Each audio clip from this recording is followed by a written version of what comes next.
Hello, നമ്മൾ ഐകോഫിയുടെ പുതിയൊരു review ആയിട്ട് വന്നതാണ്. ഞാൻ എൻ്റെ ഒരു അവിചാരിതമായിട്ട് ഒരു ഐകോഫി ഉപയോഗിച്ചൊരു കസ്റ്റമറെ ഞാനിവിടെ കണ്ടുമുട്ടി. അപ്പോൾ അദ്ദേഹത്തിന്റെ ഒരു റിവ്യൂ ഞാനിവിടെ എടുക്കുകയാണ്. നമുക്കറിയാം ഈ ഒരു ഐകോഫി ഇപ്പോൾ ട്രെൻഡിങ് ആയിക്കൊണ്ടിരിക്കുകയാണ്, ഡയബറ്റീസിന് വേണ്ടിയിട്ട് ഉപയോഗിക്കുന്നതാണ് അല്ലെ. അപ്പോൾ നമുക്ക് നമ്മുടെ മജിദാക്കയാണ്, അത് മജിദാക്കാനോട് നമുക്ക് ചോദിച്ചു നോക്കാം എന്തൊക്കെ മാറ്റങ്ങളാണ് അവർക്ക് ഇത് ഉപയോഗിച്ചപ്പോൾ കിട്ടിയത് എന്നുള്ളത്. മജിദാക്ക സ്വാഗതം.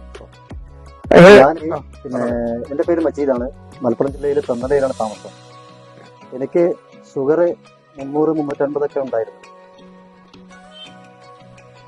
നമ്മളൊരു സുഹൃത്ത് വഴിയാണ് ഞാൻ ഈ പ്രൊഡക്റ്റ് പരിചയപ്പെട്ടത്. 3 ബോട്ടിൽ ഞാൻ കഴിച്ചു.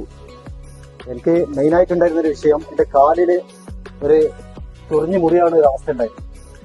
ഒരു 1.5 ബോട്ടിൽ കഴിച്ചപ്പോൾ തന്നെ ആ മുറിയൊക്കെ പറ്റ ഉണങ്ങി. ഇപ്പൊ ആ മുറിവില്ല. മറ്റേ ഡെയിലി ഉറക്കത്തിന് മാന്തിയിട്ട് ബ്ലഡ് വരുന്നൊരവസ്ഥയിലായിരുന്നു. അത് ഉണങ്ങലില്ല. ഇപ്പൊ ഇത് കഴിച്ചതിന് ശേഷം ഈ പ്രൊഡക്റ്റാണ് ഞാൻ കഴിച്ചിട്ടുള്ളത്. ഈ കഴിച്ചത്